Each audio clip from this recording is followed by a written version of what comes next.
some questions from the back there. Yeah, yourself. Yeah, hi. So there's a clear separation in the mandate from law enforcement and armed forces or the military, but there's during the U.S. Engagement in Iraq and Afghanistan, there seems to have been a large increase in the use of private contractors like Blackwater, later XC.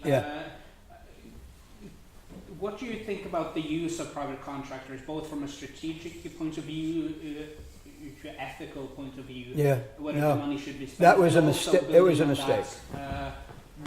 We have seen an increased military or kind of militarization of American police forces with the sheriff departments using armored vehicles and tactical assault rifles. Any thoughts? No, that has.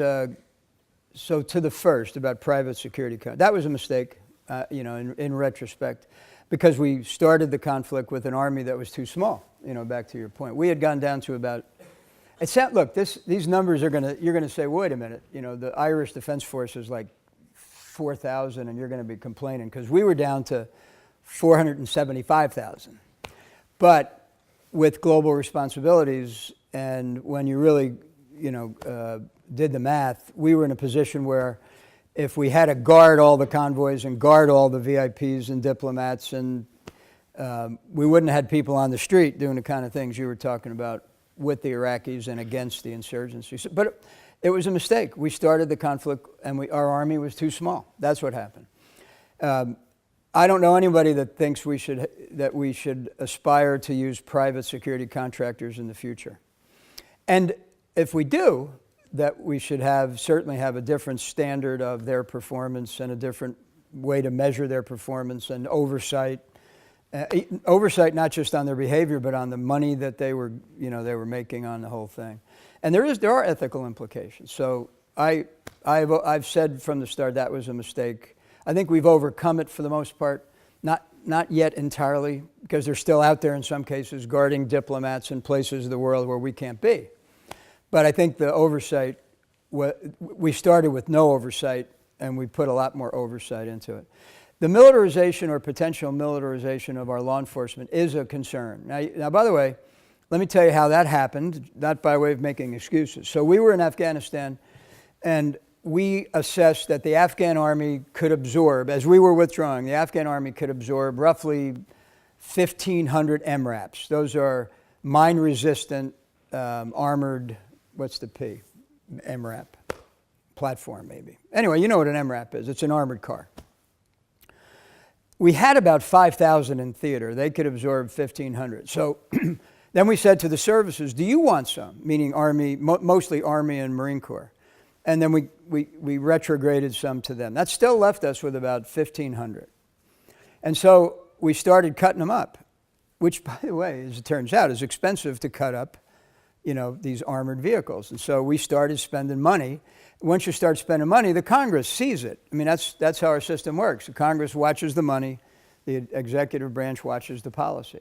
Congress saw this money being expended to cut up the MRAPs, and they said, well, wait a minute. We're paying for these damn things twice.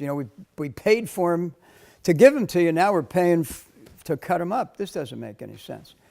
So they said, now that there's a legitimate or threat of domestic terrorism in the United States, maybe we ought to offer some of these things to law enforcement so they're not outgunned at times. It's a good idea, but good ideas can go bad. And the good idea went badly almost immediately when they used them in Ferguson. And Ferguson, if you recall, was a racial issue, and the local law enforcement used the MRAPs. And as soon as they did, I forget where I was, but I turned to my deputy and I said, that's the end of that program, because now you got MRAPs being used against U.S. citizens. We are done. I said, stop the presses. Don't ship anymore until we get advice. And of course, the advice was stop shipping any more stuff to law enforcement. What's the answer? The answer is probably, and I'm not sure what they're going to do now. This is still a work in progress. What they probably ought to do is mothball some of this stuff at the state level with the National Guard, because the National Guard is a military organization used only in extremis, and you could make the case that they should have them. They know how to use them. They're dressed as it's just a better idea. But it doesn't stop, by the way, local law enforcement from spending money on high-end equipment off the market. So it doesn't end the problem, but it gets us out of the media spotlight. But we have to be careful. I take your point.